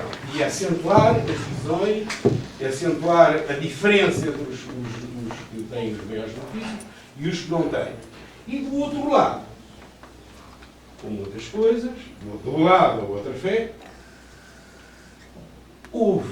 tentou-se estruturar a sociedade por oposição, ou por contraponto, ou por complementação à democracia estritamente política do direito, dos direitos cívicos, um outro conceito de democracia social, da construção, no mínimo, da questão da igualdade, ou de mais igualdade, ou estruturar a sociedade no sentido de maior igualdade. Tudo isto é muito complicado, há coisa. Ok. Entretanto, não sei se há mais perguntas. Sim. Responde a esta diretamente. É rápido, diretamente. Se hoje isto é um problema de fé, então, na verdade, há um grande falhanço histórico de muito do socialismo clássico. Uma das coisas que distinguia Marx e que ele achava que distinguia as suas ideias dos outros que existiam, que ele chamava socialistas utópicos, é que a fórmula que ele oferecia não era uma fórmula politicamente volitiva, não era algo que se traduzisse em propaganda para as pessoas serem a favor das suas ideias, não. Ele achava que estava a formular uma ciência. No Capital, ele formula as condições claras de crise do sistema capitalista. E ele considerava que fosse a vontade de umas pessoas num sentido, fosse a fé de umas pessoas ou noutro sentido, aquilo estava escrito na natureza do capitalismo. E muitas vezes hoje, quando se fala do capitalismo, as pessoas também ainda pensam assim. Mesmo que já esteja muito diluído, acreditam nas salvas teses para a autodestruição do capitalismo, para a autorização absoluta do proletariado. Há um conjunto de teses inscritas no Capital, mas, por exemplo, o professor Cruzeiro demarcou-se dessa tradição novecentista. Ele achava que não estava a escrever um livro como os do Kropotkin, ou os do Bakunin, ou os do Proudhon, que são apelos, no fundo, à mudança social através da descrição da sociedade. Não. Ele estava convencido que estava a formular uma ciência da história, da natureza humana e da economia que inevitavelmente iria levar. Ora, se isso se abandona de todo, bom, então estamos a falar de outra coisa. Estamos a falar de outro nível de debate político, que assenta essencialmente numa posição individual volitiva. Mas então já devemos ter alguma prudência quando falamos de classes, ou quando falamos de conflitos de classe. Porque, por exemplo, a noção de exploração que utilizamos é a noção de exploração que vem em grande parte da tradição marxista. Por exemplo, normalmente assente na exploração entendida em termos socioeconómicos, e com desprezo histórico de outros mecanismos de exploração e de dominância que são de outra natureza. Daí, por exemplo, que a tradição marxista lidasse sempre mal com o aparecimento de outro tipo de conflitos, com o feminismo, com a nossa concepção atual do género, exatamente porque ela não assentava numa explicação de natureza socioeconómica. Nós não podemos querer ter tudo. Ter tudo é que não dá. Queremos ao mesmo tempo manter a relação com a análise e a interpretação marxista, então temos que, daí, retirar uma conclusão. Não se trata de um discurso volitivo sobre a sociedade, trata-se de uma análise que pretendia ser científica sobre a natureza do capitalismo e do seu fim, que estava inscrito na sua própria natureza. Se se remete para o domínio puramente volitivo, ideológico, no fundo, um bocado parecido com o caso dos anarquistas, da propaganda no bom sentido, da propaganda, por exemplo, da propaganda política, então, na verdade, isso dá à esquerda uma dimensão que não tem sido aquela que ela tem atribuído a si própria.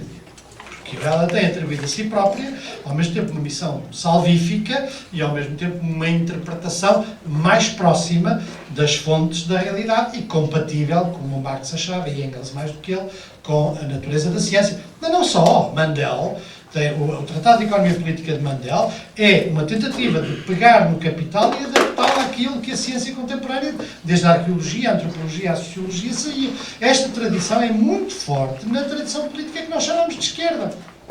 Se todas as vezes que eu discuto isso, as pessoas dizem que a esquerda remete-se, na prática, com exceção de uma parte da mesa, que aí foi mais para o cânone clássico, isso é compreensível. Aí há uma estrutura coerente da interpretação.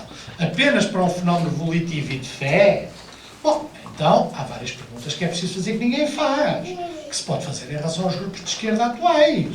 Por exemplo, como é que pensam a revolução? Abandonaram de todo a ideia da revolução? Eu gostava de saber, por exemplo, no Bloco de Esquerda, como é que pensa-se que é pelo voto que o programa inscrito do Bloco de Esquerda se pode realizar numa sociedade como a portuguesa? Muito bem, então, é uma resposta. É pelo voto. As pessoas escrevem. Bom, mas e como é? Depois como é que se volta atrás quando o voto mudar?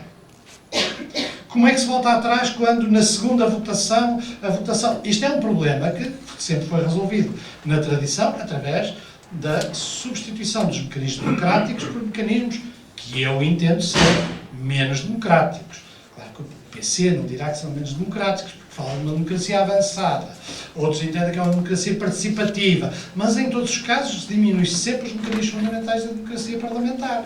Portanto, a esquerda nunca responde, a esquerda que se classifica, e não só marxista, não responde a estes factos. Portanto, eu gostava de saber, por exemplo, como é que vem a questão da revolução. Tornaram-se reformistas, pretendem apenas que se trata de um grupo cujo objetivo é garantir reformas na sociedade, então sejam bem-vindos ao Clube Social Democrata, porque tradicionalmente é esse o clube que acolhe essas pessoas que têm essa noção do funcionamento da sociedade. Então, se não é assim, então bem, então estão mais próximos do PSD do que eles imaginam. Que enquanto, se quisermos, também discutimos o que é que vem no programa do PSD. Ok. E antes de passar aqui a palavra ao resto da mesa, eu queria ver se não ultrapassávamos muito às 5 da tarde, porque parece que é mais de programação. Tenho estado a ouvir este debate todo fascinado, porque há momentos em que uma pessoa pende para um lado ou para o outro, como todo este lado da mesa, 3 contra 1, acho que esquerda e direita faz muito sentido, mas, por exemplo, eu sozinho contra os outros 3, acho que as classes já não fazem muito sentido. Chapéu. Mas é que sabe que é. A imagética do galã. Porque sabe, Vamos discutir culturalmente. claro, exatamente tal como o Pacheco Pereira dizia há pouco, acho que a dimensão cultural está muito subvalorizada nos debates da esquerda marxista, lá está, há uma diferença. E tal como praticamente os anarquistas, sempre achei que os anarquistas têm sempre bastante mais gosto estético do que os marxistas, então daí o chapéu, de onde quer que ele venha, é bonito. Isto é bem na Vasca. Bem, 2 ou 3 coisas muito rápidas. Uma que no meio deste debate me apareceu, que é pensar até que ponto nestes movimentos políticos, muitas vezes o fracasso é a libertação. O fracasso obriga a rever muitas posições, a abandonar muitas posições, há bocado do Pacheco Pereira perguntava. Então, abandonar não são só agora todos reformistas, não querem exatamente dizer, sendo que isso, às vezes, é a grande vantagem do campo político. Por um lado, ficar mais enxuto, teve que abandonar uma grande... teve que abandonar muita coisa, por outro lado, mais maleável. Talvez aqui esteja a grande inclusão, o grande fracasso de 89, esteja na explicação de porque é que a esquerda parece estar mais enxuta e mais ativa no fracasso agora, ou que ainda não se definiu completamente, evidentemente, esta crise económica ou financeira. Portanto, não sei se isto é uma questão interessante ou não a analisar. Outra, muito rápida, só acerca da igualdade, e que nos faz voltar ao Proudhon, precisamente só é chamado de socialista utópico, nem pelo Marx, pelo Engels. Mas ao tomarmos essa categoria como uma categoria que nós utilizamos, estamos a utilizar a categoria de uma das partes em confronto, legitimamente, mas que não é obrigatória. O Proudhon tem uma passagem interessante pela igualdade, pela questão da igualdade, porque me parece, de certa forma, ajudar a dinamizar o debate que aqui se estava a criar entre favorecer a igualdade ou favorecer a desigualdade. Diz o Proudhon que toda a gente favorece a igualdade de 2 formas diferentes. Isto é a interpretação minha, também já há muito tempo que não. Mas há uma igualdade como equivalência, é mais política do que económica. É saber que estamos numa situação de equivalência de poder. Às vezes nota-se isso na discussão, por exemplo, da flexi-segurança. O empregado, o trabalhador, não se importa a ser despedido porque está numa situação de relativa equivalência de poder em relação ao patrão e a seguir arranja outro trabalho, etc. Isso aparece até em alguns discursos ditos de direita da flexibilização do trabalho, mas é uma igualdade com equivalência, que é diferente de uma igualdade com homogeneidade, em que a sociedade pode ser hierárquica, mas deve ser homogénea. Eu diria que a igualdade com equivalência, que pode até aparecer no neoliberalismo, mas que é a igualdade como equivalência mais de esquerda e a igualdade como homogeneidade mais de direita. De resto, é a minha última intervenção, não sei, para fechar o debate. Passo agora ao Celso Cruzeiro, depois o José Manuel Lopes Cordeiro. Creio que já está? Ok. Então também, rapidamente assim e pontualmente, porque não dá tempo para fazer aqui uma simulada de informação mínima. Só assim por pontos. Quando o Pacheco Pereira diz que a esquerda é mais otimista do ponto de vista antropológico, isto é verdade, mas é redutor. Quer dizer, eu vou querer que nós dizemos Marx era um tipo que gostava de cantar canções alemãs e beber cerveja. É verdade, mas não é isso que define Marx. Ou seja, é a partir deste otimismo antropológico que a esquerda procura defender uma organização social e política deste ou daquele modelo, tentando conseguir na linha da obtenção do desejo de igualdade social. Essa é a questão. Também não é questão do Pacheco para dizer, mas então eu não sou mais pela igualdade do que qualquer um de vocês, até aceitando isso convencionalmente. Vamos lá. O problema está aí, dele ser mais pela igualdade do que o Rui ou eu.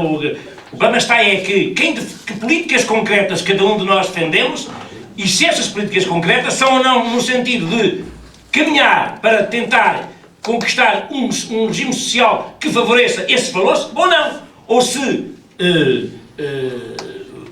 defendemos políticas concretas que se afastam na sua dinâmica própria da obtenção deste resultado e destes valores. Esta é a questão política de base, é assim que ela deve ser colocada, não uma questão individual. Por aí vamos longe. Está bem, não temos muito tempo, que só temos muito.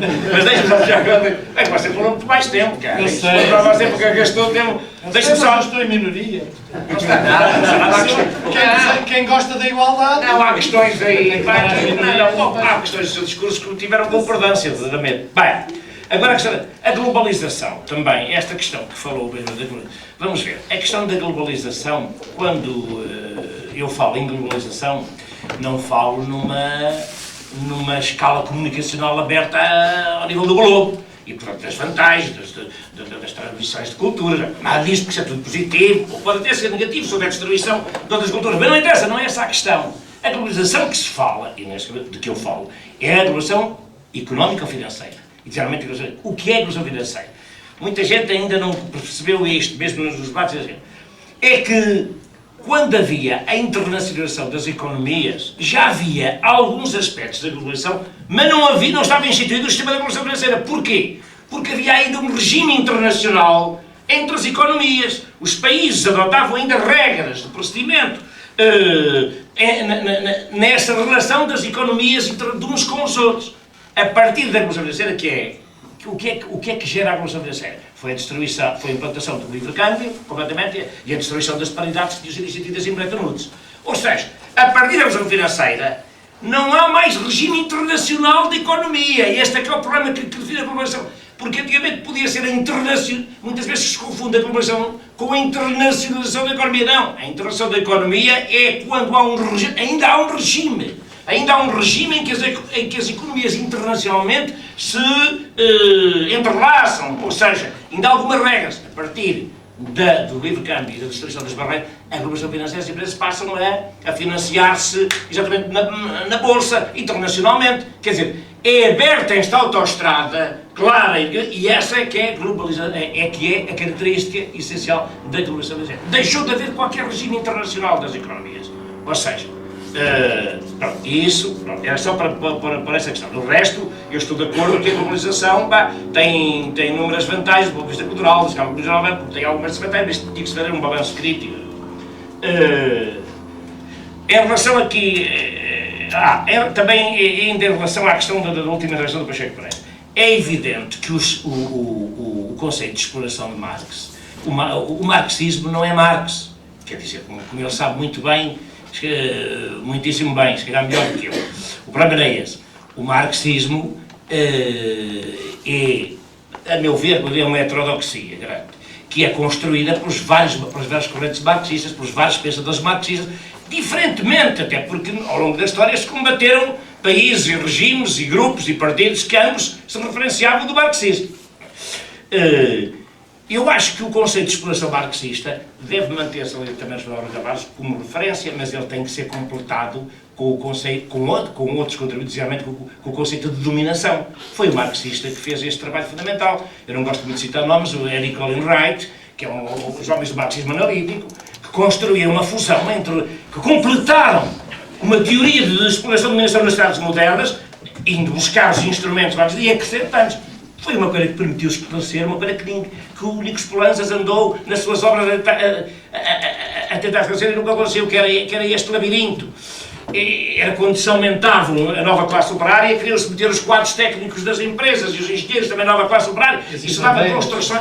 As enfermeiras... Sim, e se dava construções terríveis, quer dizer, que eram absurdas, mas que havia um esforço teórico, ou melhor, um esforço teoricista, e não há, por exemplo, ora bem, Esta da conjunção da teoria do Wright com a expansão da dimensão permite esclarecer perfeitamente com um quadro técnico, no conceito de exploração está do lado do mas no conceito de dominação já está dominado pela força vertical e do poder económico da empresa. E permite ser mais rico, não devemos, do meu ponto de vista, não devemos ter pejo em sermos inovadores, críticos, porque de esclarecimento teórico estamos todos cheios. É a minha ideia, eu tenho 64 anos, mas há outros que porventura não é, mas já estou cheio de 64 anos de esclarecimento teórico, debates teóricos inúteis.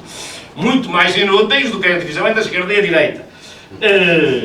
Agora, nesse aspecto, quando o Pacheco vai dizer não podemos querer tudo, não. Podemos e queremos, não é tudo, como é óbvio. É nesta questão, nós podemos aliar um conceito de exploração com o conceito de dominação e construir para as sociedades modernas um pano de fundo onde uma larga margem de novos explorados e novos dominados seja um instrumento e a base social da luta por uma transformação, dizendo há outro mundo para além deste, não estamos submetidos às lógicas dos seus neoliberalismos, nem do filósofo Hayek e das teorias monetaristas do Friedman e dos aparelhados. É a minha ideia. Queria terminar com uma questão que para mim... duas questões, antes desta, também que o Pacheco falou. A questão da reforma-revolução. Eu acho que essa dicotomia hoje, até de todo o contexto, está esbatida e até muito difícil de ser colocada teoricamente em prática. Quer dizer, mas a esquerda, e agora deixem-me falar da esquerda, teve sempre ao longo do tempo, quando a dicotomia estrangulava muito as hipóteses criativas dos movimentos sociais, de criar teoricamente novos referenciais. Por exemplo, um referencial teórico que foi muito importante para mim na minha juventude, a luta de Coimbra, da luta de 1969 contra o fascismo, talvez a maior luta de massas da juventude contra o fascismo, foi criada e tirada da base de um complexo conceitual político que a esquerda francesa, que era o reformismo revolucionário. Quer dizer, nós vamos lutar por reformas, quer dizer que não são passíveis de ser satisfeitas dentro da lógica do poder, sob pena do poder se ter que desfazer. E, portanto, há aqui um embrião em que não é a revolução clássica com o partido, com as bandeiras vermelhas e dos cartazes, como nós todos acabamos de ver aí nesta exposição, a tomar o poder, o Palácio de Inverno, mas é uma luta substantiva. Estou a falar da crise de Coimbra. Não, se eu fizer uma pergunta genuína, quer dizer, um exemplo concreto de Estou a uma falar- reforma que tenha esse papel. Exatamente, deixe-me. Do ponto de vista da esquerda, a luta por reformas que são revolucionárias não são reformas que sejam capazes de ser satisfeitas pelo poder contra o qual supõe ou a que se exige. E, portanto, digamos assim, para dar um exemplo concreto, quando nós dizemos em Coimbra em 1969, lutamos por uma universidade nova que seja isto, é evidente que o poder não podia dar aquela reforma sob pena de se autodestruir. E nunca a deu, nem nunca dá. Mas isto foi um programa de luta que tem o embrião da reforma e o embrião da revolução ligados. E bem, que é um bocado escolástico, isto é uma revolução. Não, o que importa é criarmos métodos, critérios e práticas capazes de levar à transposição, não preocupa se é a revolução básica, se chama revolução ou se chama reforma. Agora, é preciso ver o conteúdo. Só para terminar, a minha grande preocupação, e aliás que eu termino este livro, a minha grande preocupação é esta. Não foi aqui abordada, quer dizer, e é. Ao contrário, não sei se ao contrário, mas diferentemente do que esta amiga camarada pensa, não sei se estou a interpretar bem, quer dizer, até a questão da pauperização progressiva, e isto também é uma, digamos assim, é uma pista, é uma pesquisa que eu lanço, não tenho certeza sobre isto, mas é uma questão que me tem impressionado muito e, portanto, que eu procurei, digamos assim, colocar como que me tem impressionado. É que é facto que está a haver um aumento da pauperização, como disse muito bem. Mas, simultaneamente com isto, está a haver uma redução do emprego grande, ou seja, a pauperização não cria bolsas capazes de serem readmitidas numa etapa mais avançada do processo produtivo. O que a pauperização está a fazer é lançar para as periferias, e falo das grandes cidades, geralmente. Eu só pude estudar um sociólogo que fez sobre os circuitos excluídos de La Courneuve, em Paris, e o de Chicago.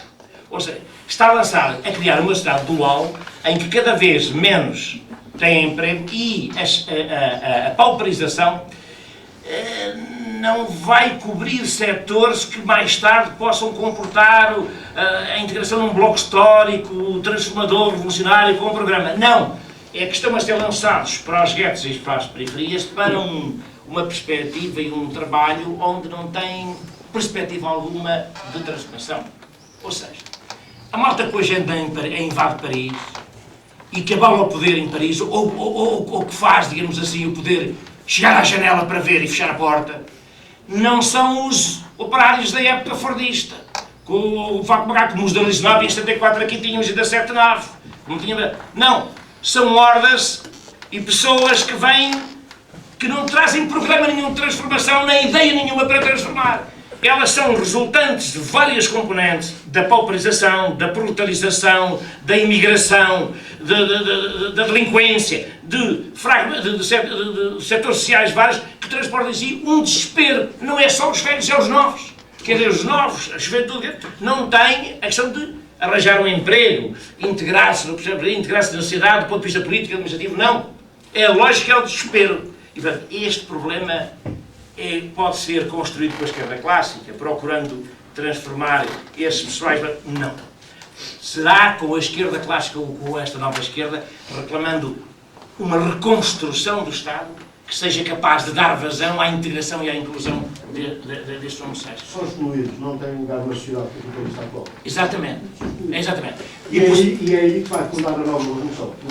Eu não sei se é... chamava Lupen Proletariado. Exatamente. Eu não sei a diferença dos skinheads. Não vai dar espaço. Qual é a diferença com os skinheads? Não vai dar skinheads? espaço para esses jovens. Sim. Isso está a acontecer em França e está a acontecer aqui. E é exatamente... E essa gente vai começar a receber a tiro as polícias e o poder. E o problema que eu A ponho... revolução vai começar a Vocês esperaram mesmo chegar às 5 e um quarto para Deixa-me começar só colocar. É que, digamos assim, se uma esquerda nova não luta por uma reconstrução do Estado, capaz de... Não existe esquerda nova. A esquerda é incapaz, não, a esquerda atual é incapaz de olhar para a realidade atual e tirar as lições do passado recente. Mas era este o problema que... Quero passar a palavra ao Lopes Cordeiro, depois a Pereira pediu uma frase e vamos encerrar. Eu também vou ser. Só uma pergunta. E os skinheads e os hooligans do futebol não fazem parte da mesma bata? Fazem, claro. Não,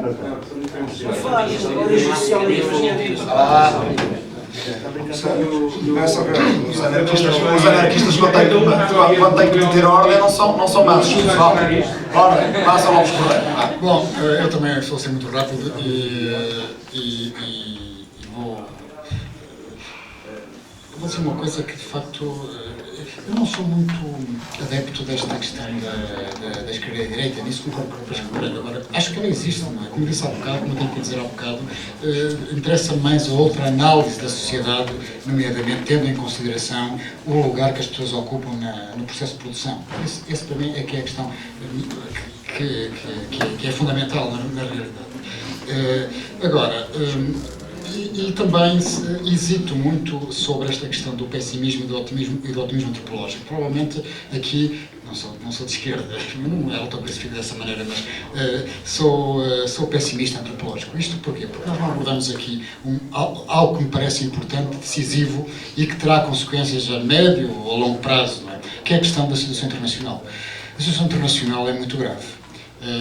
E nós já tivemos no passado a portas, nas vésperas de uma nova guerra mundial e podemos vir a estar, não sei, não sou adivinho, mas que esta tensão existe e que esta tensão se pode tornar explosiva, até porque há zonas do globo, e vemos o caso do Paquistão, não é? onde está a ser impossível a derrota dos talibãs e o Paquistão é um Estado que tem armamento nuclear, não é? E, obviamente, e também há outros que estão contidos, o Irão, todo o Médio Oriente, quer dizer, a questão agora da saída do Iraque, vamos ver o que é que vai resultar daí, não é? Até porque é uma saída relativa, não é? Os ingleses vão sair, mas os americanos vão ficar em grande parte. De modo que a situação internacional, em última análise, pode ser aquela que vai resolver grande parte destes problemas que existem, ou pelo menos vai catalisá-los, tal como aconteceu no passado, na Primeira Guerra Mundial ou na Segunda Guerra Mundial. E esta é uma outra dimensão que não temos tempo para discutir, mas que me parece de ser levar em consideração. Mesmo para terminar, eu insisto naquela questão do há bocado, quando intervi inicialmente, é que não se pode avançar, se queremos, eu coloco-me aqui do lado da esquerda, obviamente, e quero que a situação se resolva, este impasse em que a esquerda caiu já há bastante tempo, e para se avançar, de facto, tem que se fazer o balanço do passado. E eu acho que não foi feito o balanço do passado, nomeadamente das experiências ditas de esquerda, em que se tentou construir uma alternativa à sociedade capitalista. Não se fez o balanço da construção da socialismo na União Soviética, como não se está a fazer agora o balanço das alterações que ocorreram na China, ou se está, mas há muita bibliografia que tem sido editada, não tenho lido, confesso que aqui posso tentar ser injusto, mas não me parece que, do ponto de vista da esquerda, do ponto de vista de fazer aquilo que o Marx fez no século XIX, analisando o fracasso da Comuna, esse passado tem que ser analisado. Sob pena, estamos a excluir todo esse período, que ainda é longo, naquela perspectiva de deitar a criança fora juntamente com a água do banho. Okay?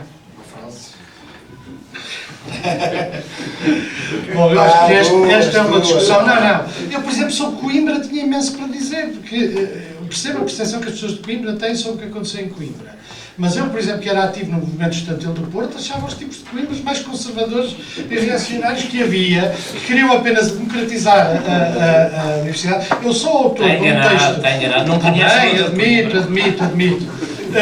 admito. Mas eu, por exemplo, sou autor de um texto panfletário chamado Queimar a Queima, que exatamente foi escrito para demarcar os conceitos sobre a queima de Coimbra, que a luta contra a queima se fazia essencialmente para a manutenção de luta académica e tudo, mas não punha em causa as tradições ligadas à queima. E eu, por exemplo, que escrevi este texto no movimento estudantil do Porto, pensava noutras coisas. Achava que aquelas realizações tradicionais da praxe, dos bailes académicos, a bênção das partes, quer dizer, que no discurso coimbrão não existia. Mas, por exemplo, existia no discurso do movimento estudantil do Porto e no discurso do movimento estudantil de Lisboa. Mas isso levava-nos longe, um dia temos que fazer essa discussão.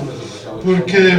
relativamente ao Tomás, quer dizer... Exatamente, foram pedir desculpas, quer dizer, também não convém esquecer que em últimas instâncias aquilo acabou, portanto, pedir desculpas. É verdade. E eu sei bem o que é que as pessoas sentiam quando houve o pedido de desculpas. Pacheco Pereira. É verdade.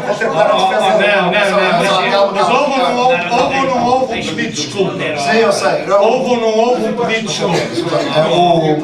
O problema é que se eu tiver que dar a defesa... Se eu tiver que dar... Não, eu digo a frase e depois não digo mais nada. Se eu tiver que dar a defesa à honra... A frase sobre Não, a defesa da... Deixa-me só dizer isto. Deixa-me só dizer isto. Se eu tiver que dar a defesa da honra à Coimbra, nós sabemos que nunca mais saímos daqui. Não, mas pode. Não, mas tem que mudar. Eu digo a frase só. Posso dizer a frase e depois entrego no microfone? Sim, eu é só um minuto.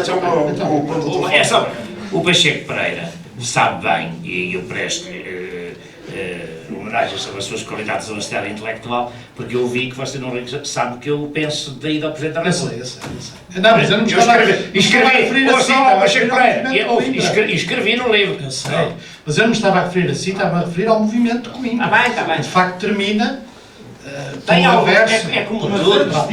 Exato, tem alguns momentos baixos e outros altos. Houve aquela afronta ao Tomás. Claro que E houve sim. mais do que isso, houve mais do que isso. Claro que sim, mas claro que sim, não ponho isso em causa. Agora, a frase é esta. O importante era saber o que é que o Pacheco Pereira pensa do que era o Pacheco Pereira quando escreveu aquilo. Bem, você sabe perfeitamente. Eu no passado fiz isto ou fiz aquilo. O importante é qual é a sua postura crítica em relação àquilo que fez no passado, em relação a esse texto. Sabe, não tenho nenhuma dificuldade em falar sobre isso. E não fico nada aflito com esse tipo de perguntas. Pelo contrário, até sou das pessoas que fala mais à vontade sobre essa situação, porque eu conheço muita gente com o idêntico passado que não abre a boca sequer sobre aquilo. Ora bem, vamos... Sim, posso dizer a frase? Vou dizer a frase. Quando eu estou no telefone há uma... Às vezes a sensação que eu tenho nestes debates é um bocado de uma conversa que há entre um velho trotskista americano, havia muitos trotskistas americanos, que dizia, que escreveu um artigo que começava assim: as ideias de Trotsky, aqui quem diz Trotsky diz os outros, são de tão grande alcance que ainda não se realizaram. E nós às vezes temos esta coisa do discurso permanente, que é só dizer com tão grande alcance e depois na prática nunca se realizam, e o que se realizam nunca é associado às ideias. Mas esse é um problema que nós temos. Bem, vamos então fechar. Houve pelo menos uma coisa em que toda a gente esteve de acordo. É mais fácil usar estes termos. A questão de que cada um vai responder depois de fecharmos a sessão é se a facilidade é uma boa razão ou não. Muito obrigado a todos e boa tarde.